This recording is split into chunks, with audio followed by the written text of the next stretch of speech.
और बता दो आपको वीडियो प्लीज़ आप पूरी एंड तक देखना। मेन चीज़ आपकी इस रिपोर्ट में यहाँ से शुरू होती है जो कि आपके पास नहीं होती, ठीक है। जो आपका introduction, purpose module, advantage disadvantage, feasibility study, ये तो आपको गूगल पे भी मिल जाएंगे। बट जो डायग्राम्स होते हैं, use case sequence, data flow diagram, entity relationship diagram, ये नहीं मिलते आपको इजीली। तो आप ये वीडियो प्लीज़ पूरी एंड तक देखना, तभी आपको समझ में आएंगी चीज़ें, ठीक है। कंप्लीट एक्सप्लेन करूंगा। Hello guys, welcome to technical minds. कैसे हैं आप सब लोग? तो गाइस आज की वीडियो में हम देखने वाले हैं पेरोल मैनेजमेंट सिस्टम पे प्रोजेक्ट रिपोर्ट कैसे बनाते हैं। अगर आप अपने कॉलेज में मिनी प्रोजेक्ट कर रहे हो या फिर मेजर प्रोजेक्ट कर रहे हो, अगर गाइस आपने अपने कॉलेज में पेरोल मैनेजमेंट सिस्टम या फिर एम्प्लॉय मैनेजमेंट सिस्टम पर कोई एक प्रोजेक्ट चूज किया है और आपको उस प्रोजेक्ट रिपोर्ट या फिर सिनॉप्सिस या फिर वो मिनी प्रोजेक्ट या मेजर प्रोजेक्ट है उस पर आपको रिपोर्ट बनानी है, तो ये वीडियो आपके लिए है। प्लीज़ वीडियो पूरी एंड तक देखना, सारी डिटेल्स बताऊंगा इसमें। जितने भी डायग्राम्स होते हैं वो सभी मैंने इस रिपोर्ट में कवर किए हैं और ये रिपोर्ट अभी 19 पेजेस की है। और जब आप इसमें स्क्रीनशॉट्स प्रोजेक्ट के और उसमें कोड ऐड करोगे तो ये अप्रॉक्सीमेट 40 to 45 पेजेस की प्रोजेक्ट रिपोर्ट बन जाएगी। मतलब आप मेजर प्रोजेक्ट में इसको सबमिट कर सकते हो, ठीक है। तो आप वीडियो प्लीज़ पूरी एंड तक देखना, मैं कंप्लीट डिटेल बताऊंगा, सारी डिटेल्स कैसे कैसे लिखनी है। और इसको डाउनलोड करने का लिंक गाइस आपको नीचे डिस्क्रिप्शन में मिल जाएगा। ये पेरोल मैनेजमेंट सिस्टम का प्रोजेक्ट मैंने अपने चैनल पे ऑलरेडी अपलोड कर रखा है, यहाँ पे आप जाके चेक कर सकते हो। तो आपको यहाँ पे एक पूरी प्लेलिस्ट मिलेगी जहाँ पे मैंने पूरा पेरोल मैनेजमेंट सिस्टम का कंप्लीट कोड ऐड किया है और उस वीडियो के डिस्क्रिप्शन में भी लिंक है इस प्रोजेक्ट को डाउनलोड करने का, तो आप वहाँ से उसको डाउनलोड भी कर सकते हो, ठीक है। और अगर गाइस आप ये project report employ management system के लिए बना रहे हो तो मैंने यहाँ पे एम्प्लॉय मैनेजमेंट सिस्टम का भी जो कंप्लीट कोड है पूरा प्रोजेक्ट वो मैंने यहाँ पे एक्सप्लेन किया, समझाया पूरा कोड, तो वहाँ से आप उसको भी चेकआउट कर सकते हो। तो गाइस सबसे पहले हमको यहाँ पे अपने प्रोजेक्ट का नाम लिखना होता है, पेरोल मैनेजमेंट सिस्टम, या फिर आपका अगर एम्प्लॉय मैनेजमेंट सिस्टम है तो वो आप यहाँ पे लिख सकते हो, ठीक है। उसके बाद आपको यहाँ पे report of major project submitted for fulfilment of the requirement for the degree of master in computer application, ठीक है। आपको यहाँ पे अपने जो भी कोर्स आप कर रहे हो उसकी डिटेल्स देनी होती है। आपका यहाँ पे नेम आ जाएगा, registration number, university roll number वगैरह, आपका असिस्टेंट प्रोफेसर का नाम आएगा, यहाँ पे department of computer application, college का लोगो और यहाँ पे आपकी यूनिवर्सिटी का डिटेल्स आएंगी, ठीक है। इस तरीके से आप इसको डिटेल में दे सकते हो यहाँ पे, ठीक है। एंड जो हमारा नेक्स्ट पेज आता है वो आता है एक्नॉलेजमेंट का। और एक्नॉलेजमेंट में गाइस आपको अपने टीचर की डिटेल और आप जिसके भी अंडर में कर रहे हो, जिसने भी आपके इसमें हेल्प की, सभी की डिटेल्स आपको यहाँ पे मेंशन करनी होती है, ठीक है। एंड उसके बाद आपको अपनी डिटेल यहाँ पे आ जाएंगी और जिस भी टीचर ने आपकी हेल्प की है उनकी डिटेल्स भी आपको यहाँ पे लिखनी होती हैं, ठीक है। और फिर हमारा नेक्स्ट पेज जो आता है वो आता है गाइस सर्टिफिकेट का, ठीक है। ये इंटरनल सर्टिफिकेट होता है, जैसे आप किसी टीचर के अंडर में प्रोजेक्ट कर रहे हो तो उनसे परमिशन जो ली है, ठीक है, वो सारी डिटेल्स यहाँ पे देनी होती हैं आपको शॉर्ट टर्म में। तो वही चीज़ें हमने यहाँ पे लिखी है, जैसे कि यहाँ पे आप चेक कर सकते हो the report of the project titled payroll management system submitted by XYZ, ठीक है। यहाँ पे नाम लिखना है आपको, अपना और रोल नंबर, आपकी अपनी डिटेल आएंगी। Is hereby recommended to be accepted for the fulfilment of the requirement for MC degree XYZ university of technology, ठीक है। मतलब आपको डिटेल्स सारी देनी होती हैं, ठीक है। एंड नेक्स्ट पेज जो आता है गाइस वो आता है कंटेंट का। और बता दो आपको वीडियो प्लीज़ आप पूरी एंड तक देखना। मेन चीज़ आपकी इस रिपोर्ट में यहाँ से शुरू होती है जो कि आपके पास नहीं होती, ठीक है। जो आपका introduction, purpose module, advantage disadvantage, feasibility study, ये तो आपको गूगल पे भी मिल जाएंगे। बट जो डायग्राम्स होते हैं, use case sequence, data flow diagram, entity relationship diagram, ये नहीं मिलते आपको इजीली। तो आप ये वीडियो प्लीज़ पूरी एंड तक देखना, तभी आपको समझ में आएंगी चीज़ें, ठीक है। कंप्लीट एक्सप्लेन करूँगा। तो यहाँ पे कंटेंट्स में गाइस आप लोग अगर आपके पास कुछ एक्स्ट्रा डिटेल्स हैं तो वो ऐड कर लेना जब आप इसको डाउनलोड करोगे, ठीक है। एंड गाइस नेक्स्ट आता है हमारा एब्स्ट्रैक्ट। एब्स्ट्रैक्ट में आपको यहाँ पे लिखना होता है simple payroll management system is design to make existing manual system automatic with the help of computerize equipment and full ages computer software, ठीक है। कि जो भी एक मेन वर्क होता है आपके प्रोजेक्ट का वो यहाँ पे लिखना होता है। जैसे कि कोई भी प्रोजेक्ट क्यों बनाते हैं, कोई भी किसी भी कंप्यूटराइज क्यों करते हैं, ताकि उससे अब इजीली वे में काम ले सकें, ठीक है। तो वही सारी डिटेल्स आपने यहाँ पे मैंने मतलब मेंशन किया, आपको भी इसी तरह से मेंशन करनी है। एंड गाइस यहाँ पे इंट्रोडक्शन में भी मैंने सिंपल वही चीज़ें लिखी हैं जो पेरोल मैनेजमेंट सिस्टम में ऑलरेडी होती हैं, बट कुछ चीज़ें यहाँ पे एक्स्ट्रा ऐड कर दी हैं, जैसे कि this web application is reduce as much as possible to avoid errors while entering data. यहाँ पे कोई भी नॉलेज की रिक्वायरमेंट है ही नहीं, यहाँ पे ऐसा नहीं कि डिग्री चाहिए इसको रन करने के लिए या फिर सॉफ्टवेयर को यूज़ करने के लिए, और कोई एरर्स वगैरह नहीं आती।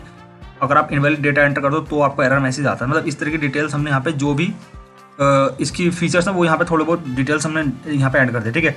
और पर्पज़, मेन पर्पज़ गाइस किसी भी सॉफ्टवेयर का जो होता है वो लिखना होता है यहाँ पे। बट हमारे पेरोल मैनेजमेंट सिस्टम का मेन पर्पज़ क्या है कि हम एम्प्लॉय की डिटेल्स को वहाँ पे एंटर कर सके, मतलब एम्प्लॉय से रिलेटेड सारी चीज़ों को हम वहाँ पे कर सकें, एक रिकॉर्ड उसका मेंशन कर सकें, कितनी सैलरी स्लिप वगैरह वहाँ पे सारी चीज़ें हम उसकी ऐड कर सकें, ठीक है। ये पर्पज़ में आ जाएगा। और मॉड्यूल्स में कितने मॉड्यूल्स हैं हमारे प्रोजेक्ट के, वो डिटेल्स देनी होती है। एडमिन मॉड्यूल में जो भी एडमिन कर सकता है वो सारी डिटेल्स हमको यहाँ पे मेंशन करनी है। The admin can generate the automatic monthly salary of an employ, ठीक है। मतलब जो भी एडमिन के वर्क होते हैं वो सारे उस वाले मॉड्यूल्स में वो डिटेल्स यहाँ पे देनी है। इसके नीचे आप एक मॉड्यूल्स और भी ऐड कर सकते हो एम्प्लॉय का। उसमें एम्प्लॉय क्या कर सकते हैं, एम्प्लॉय सिंपल अपनी डिटेल पे स्लिप वगैरह जो भी होती है वो चेक कर सकते हैं, तो वो डिटेल्स भी आप यहाँ पे एक एक्स्ट्रा हेडिंग करके ऐड कर सकते हो।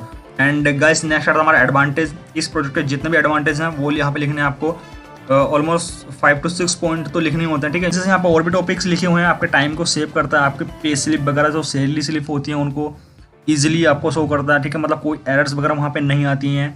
और एंड लास्ट पॉइंट में से लिखा था calculation are automated so no chance of the error. मतलब इस तरीके से जितने भी एडवांटेज वो यहाँ पे आप लिख सकते हो, ठीक है।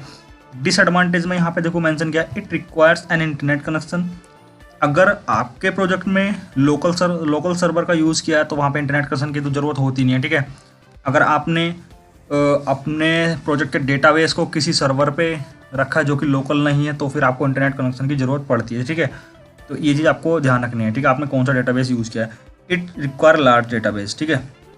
एंड फिजिबिलिटी स्टडीज़, आपको जो भी डिटेल्स यहाँ पे लिखी हुई हैं गाइस वो सारी मेंशन करनी है। और इस वाले टॉपिक पर आपको गाइस जो भी पॉइंट्स आपके माइंड में चल रहे होते हैं जब आप कोई प्रोजेक्ट स्टार्ट करते हो, आपको किन किन टॉपिक्स पर रिसर्च करनी होती है जब आप कोई प्रोजेक्ट कर रहे हो तो वही सारी डिटेल्स आपको यहाँ पे देनी होती है। जो भी टेक्निकल आपने रिसर्च की है या फिर आपने फाइनेंशियली कुछ भी डेटा ऐड किया है तो वही सारी चीज़ें आपको यहाँ पे मेंशन करनी होती है। आपने कैसे कैसे किया है, कौन कौन से पॉइंट क्लियर किए हैं, कहाँ पे जाके उनको क्लियर किया है, कौन से सॉफ्टवेयर का आपको यूज़ करना होता है। अगर आप कोई प्रोजेक्ट बना रहे हो उसको आपको जावा में डेवलप करना है या फिर PHP में, या फिर उसकी सिस्टम एप्लीकेशन बनानी है या वेब एप्लीकेशन बनाना है, दोनों ही बनाने हैं, वो आप एक स्टडी करते हो, एक चार्ट क्रिएट करते हो, जो भी आप चार्ट बनाते हो, जो भी डिटेल्स का आपने कवर की हैं वही सारी चीज़ें आपको यहाँ पे मेंशन करनी होती है, ठीक है। जैसे कि मैंने यहाँ पे लिखा भी, after identifying the scope of the project the feasibility study is need to be carried out, it is basically keeping the following points in my mind, ठीक है। तो गाइस यहाँ पे जैसे मैंने कुछ पॉइंट्स लिखे हैं वो आप एक बार पढ़ लेना। तो फिजिबिलिटी स्टडी में बेसिकली वही चीज़ें लिखते हैं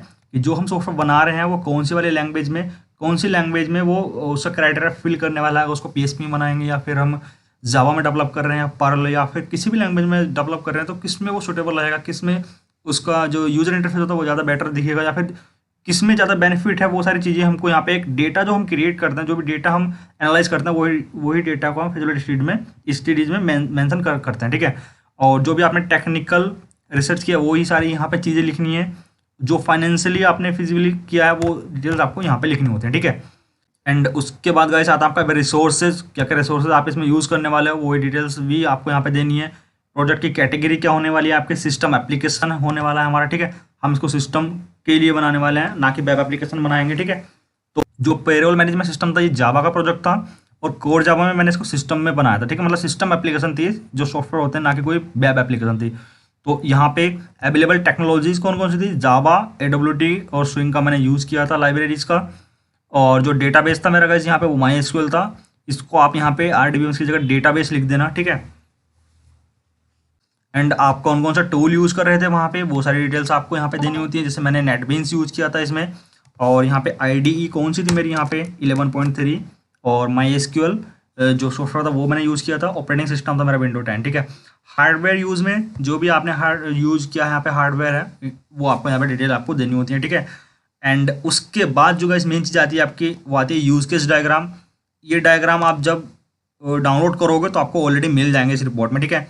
या फिर आप अगर खुद से बना रहे हो रिपोर्ट को वीडियो देख के तो आप इसको वर्ड में जाकर खुद भी डिजाइन कर सकते हो, ठीक है। अब देखो यहाँ पे क्या है यूज़ केस डायग्राम में। अब देखोगे जैसे यूज़ केस डायग्राम में हमारा जो यूज़र है वो जो वर्क हमारे सॉफ्टवेयर के साथ कर सकता है वही डिटेल्स हमने यहाँ पे मेंशन किया। डायरेक्टली यूज़र लॉगिन कर सकता है, add new employ, new department, new grade, manage employ to grade and department, manage employ salary details और जनरेट पेरोल वगैरह वो यहाँ पे अपनी डिटेल्स करता है। तो वही सारी डिटेल्स हमने यहाँ पे ऐड कर दी है यूज़ केस डायग्राम में। फिर आता है हमारा सीक्वेंस डायग्राम। अब देखो यहाँ पे सीक्वेंस डायग्राम में क्या करना होता है हमको। सीक्वेंस डायग्राम में जो यूज़र है और आपके बीच में एक एप्लीकेशन है, एक साइड में आपका यूज़र, एक साइड में आपका डेटाबेस है, बीच में एप्लीकेशन, ठीक है। तो अब यूज़र जैसे आप खुद हो, अब आप अपने आप को लेके देखो, आप जब किसी सॉफ्टवेयर पर वर्क करते हो, लेट्स सपोज आप यहाँ पे बैठे हो यूज़र की जगह पे, ठीक है, आप एप्लीकेशन यूज़ कर रहे हो, तो आपने जब ओपन एप्लीकेशन को किया, एप्लीकेशन जब आपने ओपन किया तो वो डायरेक्टली तो ओपन नहीं होगा, उसके लिए आपको यहाँ पे लॉगिन क्रेडेंशियल्स की जरूरत पड़ती है, तो वो डेटाबेस से फैच होती हैं चीज़ें, ठीक है। अब यहाँ से बैक होती हैं, सक्सेसफुली लॉगिन हो गया, डेटाबेस में जाके क्वेरी रन हुई, सक्सेसफुली लॉगिन हुआ, फिर आपको यहाँ पे एक इंटरफेस दिखता है, ठीक है। उसके बाद आपको सेलेक्ट रिक्वायर्ड ऑप्शन, जो भी आपको ऑप्शंस मिलते हैं वहाँ पे ऐड डिटेल करने का, डिलीट करने का, स्लिप चेक करने का, वही सारी चीज़ें आप यहाँ पे चेक कर सकते हो।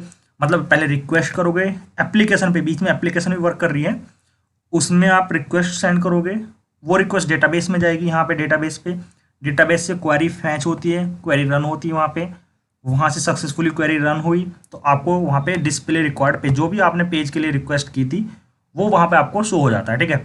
इस तरीके से हमारा सीक्वेंस डायग्राम वर्क करता है। एंड उसके बाद अगर आप यहाँ पे कोई भी डिटेल्स को एंटर करना चाहते हो, इंसर्ट करना चाहते हो, अपने रिकॉर्ड में कोई भी आपको डिटेल्स इंसर्ट करनी है, फिर उसके लिए आपको एक इंसर्ट वाली डिटेल्स एंटर करनी होती है, मतलब इंसर्ट वाला पेज ओपन करना है। एंड गाइस आपके बीच में एप्लीकेशन वर्क कर रही है, इस तरीके से समझ सकते हो, ठीक है। इंसर्ट का पेज आपने ओपन किया एप्लीकेशन पर, वहाँ से पास एंटर डिटेल की, जो भी डिटेल आपको एंटर करनी थी, डिटेल एंटर सक्सेसफुली, आपकी डिटेल्स एंटर हो चुकी हैं। Display the enter details entered, मतलब जो आपने एंटर की थी डिटेल्स वो आपको यहाँ पे डिस्प्ले होने लगती हैं, ठीक है। और रिकॉर्ड सेलेक्ट करना है, यहाँ पे रिक्वेस्ट सेंड करोगे, वहाँ से आपको वो रिकॉर्ड सेलेक्ट होकर मिल जाएगा, ठीक है। रिपोर्ट जनरेट होती है, डिस्प्ले रिपोर्ट हो जाती है, ठीक है। इस तरीके से गाइस आप अपना सीक्वेंस डायग्राम वहाँ पे एक्सप्लेन कर सकते हो अगर ज़रूरत पड़ती है तो, ठीक है। नहीं तो आप खुद भी बना सकते हो, बट मेन काम है आपको सीक्वेंस डायग्राम समझ में आना चाहिए क्या होता है, कैसे वर्क करता है, ठीक है। उसके बाद DFD डेटा फ्लो डायग्राम आता है वहाँ पे आपका, ठीक है। ये एडमिन के लिए एडमिन मैनेज कर सकता है एम्प्लॉय के डेटाबेस, पेरोल मैनेजमेंट सिस्टम वगैरह, जो भी आपकी डिटेल्स डेटाबेस होती है वो एडमिन तो मैनेज सब कुछ कर सकता है, ठीक है। ये 0 लेवल था, यहाँ पे लेवल 1 आ जाता है, यहाँ पे एडमिन वेलकम पेज वगैरह आता है, ओपन होता है, मतलब कि एडमिन क्या करेगा, सबसे पहले एंटर लॉगिन क्रेडेंशियल्स एंटर करता है अपनी साइट पे जाके, सॉफ्टवेयर पे जाकर, सॉरी। उसके बाद एडमिन लॉगिन होता है, उसको वेलकम पेज शो होता है यहाँ पे। उसके बाद वो गेट एक्सेस कर सकता है, कुछ भी एक्सेस कर सकता है, एडमिन एक्टिविटी, मेक चेंजेस वगैरह भी कर सकता है, जनरेट रिपोर्ट, व्यू रिपोर्ट, फिर लॉग आउट। मतलब इस तरीके से डायग्राम के थ्रू हमको समझाना है कि एडमिन का वर्क क्या होता है। ये लेवल 1 था। लेवल 0 में आपको सिंपल शॉर्ट टर्म में, बहुत ही शॉर्ट टर्म में चीज़ें शो करनी होती हैं। लेवल 1 में कुछ चीज़ हमने एक्सप्लेन करके बता दी। अब देखो यहाँ पे लेवल 0 में सिंपल बताया, एडमिन है वो क्या चीज़ मैनेज करेगा, एम्प्लॉय के डेटाबेस को मैनेज करेगा, सिंपल। भाई एडमिन डेटाबेस में जाकर मैनेज करेगा, बट लेवल 1 में हमने कुछ एक्सपेंड कर दिए हैं। पहले एडमिन लॉगिन भी करेगा, कुछ एक्टिविटी भी कर सकता है, जनरेट रिपोर्ट भी कर सकता है, लॉकआउट भी कर सकता है। इस तरीके से यहाँ पे हमने शो की चीज़ें, ठीक है। और गैस नेक्स्ट आता हमारा एंटिटी रिलेशनशिप डायग्राम, और उसको शॉर्ट टर्म में समझाना पॉसिबल नहीं है, तो आप एक बार खुद ट्राई करना है इसको समझने की। और गैस एक चीज़ बता देता हूँ आपको, जब आप इसको समझ रहे हो तो आपको ऑलरेडी पता होना चाहिए कि जो सिम्बल्स बने हुए हैं उनका क्या वर्क होता है। जैसे यहाँ पे सर्किल, रेक्टेंगल, और यहाँ पे जो भी लाइंस वगैरह बनी हुई हैं, इनका आपको यूज़ पता होना चाहिए। जैसे कि यहाँ पे कंपनी आईडी पे एक नीचे अंडरलाइन हो रही है, उसका क्या मतलब होता है। जैसे कि यहाँ पे कंपनी आईडी है तो वो एक प्राइमरी की होती है, उसके लिए हम नीचे अंडरलाइन करते हैं, ठीक है। जैसे यहाँ पे जनरेट आईडी है, उसके लिए अंडरलाइन करते हैं। तो यहाँ पे अलग अलग मॉड्यूल्स बने हुए हैं। जैसे पे ग्रेड का एक अलग मॉड्यूल्स है, उसके लिए डेटाबेस में ये सारी डिटेल्स वहाँ पे एंटर की गई हैं। और कंपनी के लिए कंपनी का एक अलग मॉड्यूल है, उसके लिए company name, company ID, company address, company का कॉन्टैक्ट नंबर, वो सारी चीज़ें होती हैं, ठीक है। इसी तरह एम्प्लॉय के लिए एम्प्लॉय की एम्प्लॉय आईडी होती है, तो एम्प्लॉय आईडी यहाँ पे एक प्राइमरी की है जिसके नीचे अंडरलाइन की गई है, ठीक है। एम्प्लॉय का नंबर, एम्प्लॉय स्टेट, एम्प्लॉय की city, name, date of birth, तो एक एम्प्लॉय का मॉड्यूल में ये सारी डिटेल्स आएंगे। पेरोल में क्या होता है, एम्प्लॉय की नेट सैलरी वगैरह, ट्रांजेक्शन आईडी प्राइमरी की होती है वहाँ पे पेरोल वाले मॉड्यूल्स में। तो उसी तरीके से सारी डिटेल्स एक दूसरे से कनेक्ट की गई हैं, कौन सी चीज़ कब को एक्सेस करनी है वो डिटेल्स यहाँ पे मेंशन की गई हैं, ठीक है, एंटिटी रिलेशनशिप डायग्राम में। उसके बाद नेक्स्ट थिंग्स आती है, जैसे हमारे यहाँ पे स्क्रीनशॉट, जो भी आप प्रोजेक्ट कर रहे हो उसके स्क्रीनशॉट यहाँ पे एंटर करने होते हैं। वेलकम पेज अभी मैंने ऐड नहीं की, जब आप ये वाला प्रोजेक्ट डाउनलोड करोगे और इसको इंस्टॉल कैसे करना है उसकी डिटेल भी मैंने नीचे डिस्क्रिप्शन में दी है, आपको लिंक मिल जाएगा, हाउ टू इंस्टॉल या फिर how to download Java projects in NetBeans. तो वो वीडियो देख के आप इसको डाउनलोड करके प्रोजेक्ट को, उस वीडियो को देख के इंस्टॉल अपने सिस्टम में कर सकते हो, तब उसका स्क्रीनशॉट कैप्चर करके आप यहाँ पे ऐड कर देना, ठीक है। उसके बाद वैसे आपको सिंपल डेटाबेस की टेबल यहाँ पे बनानी है। डेटाबेस की टेबल में आपको कुछ भी एडिट नहीं करना, सिंपल यही टेबल्स रहने देना, ठीक है। या फिर करना चाहते हो खुद बना रहे हो प्रोजेक्ट तो यहाँ पे उसको एडिट कर देना, ठीक है। उसके बाद यहाँ पे आपका कोड आ जाएगा, जितना भी कोड मैं दूंगा, जो भी आप कोड डाउनलोड करोगे, जो भी पैकेज आप यहाँ से डाउनलोड करोगे, वीडियो के डिस्क्रिप्शन में लिंक है, वहाँ से जो भी पैकेज मिलेगा आपको सारा कोड कॉपी पेस्ट यहाँ पे कर देना आपका, ठीक है। उसके बाद नेक्स्ट टॉपिक आता है हमारे यहाँ पे features of the payroll management system, क्या क्या फीचर्स हैं इसके। और ये बहुत मोस्ट इंपॉर्टेंट टॉपिक्स होता है यहाँ पे अपने प्रोजेक्ट रिपोर्ट में एंटर करने के लिए। तो जितने भी फीचर्स आपको गूगल पे मिल रहे हैं, जहाँ पे भी आपको पता है, वो यहाँ पे मेंशन कर देना, ठीक है। Easy to use, it is completely secure, it is completely controlled by admin, this system is easily compatible with most of the web browsers, it is very interactive and save time, reduce paper work. इस तरीके से काफ़ी सारे features होते हैं, mention करने हैं आपको। फिर आता है future scope of the works, ठीक है। तो जो भी फ्यूचर में स्कोप है इसका वो यहाँ पे मेंशन करना है। और गाइस यहाँ पे कंक्लूजन में जो भी कंक्लूजन निकला आपका वो यहाँ पे आपको मेंशन कर देना है, ठीक है। मतलब कि एक ही बार में एक ही बंदा इस प्रोजेक्ट को यूज़ कर सकता है, जैसे कि, और एक ही सिस्टम पर एक ही यूज़र या फिर एक ही एडमिन एक बार में यूज़ कर सकता है इस प्रोजेक्ट को। क्योंकि अगर प्रोजेक्ट एक ही सिस्टम पे वर्क कर रहा है, मतलब एक सिस्टम पे अभी रनेबल है हमारा प्रोजेक्ट, तो उस पर या तो एडमिन वर्क कर सकता है या फिर उस पर एक ही बार में यूज़र वर्क कर सकता है। ऐसा नहीं कि एक सिस्टम पे दो बंदे एक साथ वर्क करेंगे। तो वो सारी डिटेल्स आप कंक्लूजन में यहाँ पे ऐड कर देना। और बिब्लियोग्राफी में जहाँ से भी आपने इसके बारे में डिटेल्स ऐड की हैं, जहाँ से भी आपने पढ़ा है इस प्रोजेक्ट के बारे में, वो सारी डिटेल्स आपने यहाँ पे मेंशन करनी है। मतलब जिसकी भी हेल्प ली है, जहाँ से भी हेल्प की है, वो सारी वेबसाइट्स, उन राइटर का नाम या फिर उस डेवलपर कोडर का नाम वो वहाँ पे मेंशन कर देना। तो आज की वीडियो में बस इतना ही था। कोई भी इशू है, वैसे मेनली इशू जो आता है स्टूडेंट्स को वो आता है यहाँ पे डायग्राम्स में। तो डायग्राम्स मैंने एक्सप्लेन कर दें, बहुत कमेंट्स आते हैं कमेंट बॉक्स में, इंस्टाग्राम पे बहुत मैसेज आते हैं कि सर डायग्राम्स भी होने चाहिए प्रोजेक्ट बोर्ड में, कोई ऐसी रिपोर्ट है तो सेंड कर दो, ठीक है। और मैंने यहाँ पे जितने भी प्रोजेक्ट्स बनाए हैं सभी की प्रोजेक्ट रिपोर्ट भी मैंने ऐड की है। जब आप मेरे चैनल पे जाओगे तो यहाँ पे प्लेलिस्ट में जाना है आपको, ठीक है। प्लेलिस्ट में जाने के बाद वैसे आपको यहाँ पे प्रोजेक्ट रिपोर्ट की एक प्लेलिस्ट मिलेगी, तो उसमें सभी प्रोजेक्ट की प्रोजेक्ट रिपोर्ट आपको मिल जाएंगी। यहाँ पे बहुत सारे प्रोजेक्ट रिपोर्ट्स मैंने बनाई हैं, काफ़ी सारे जावा के प्रोजेक्ट्स बनाए हैं, और कुछ में डायग्राम्स हैं कुछ में नहीं है। जिनमें नीड है डायग्राम्स की उसमें डायग्राम्स ऐड किए हैं, जिनमें नहीं है नीड उसमें नहीं किए, ठीक है। तो आप लोग वहाँ पे जाकर चेकआउट करके उनको डाउनलोड कर लेना। सभी के लिंक नीचे डिस्क्रिप्शन में मिल जाएंगे आपको हर किसी वीडियो के, ठीक है। और यहाँ पे मैंने एक न्यू प्रोजेक्ट स्टार्ट किया है अभी स्टूडेंट मैनेजमेंट सिस्टम का, जो कि जावा में है, बहुत बड़ा प्रोजेक्ट है, काफ़ी अच्छा है इंटरफेस इसका, आप लोग उसको चेकआउट जरूर कर लेना, ठीक है। तो बस वीडियो देखने का बहुत बहुत धन्यवाद।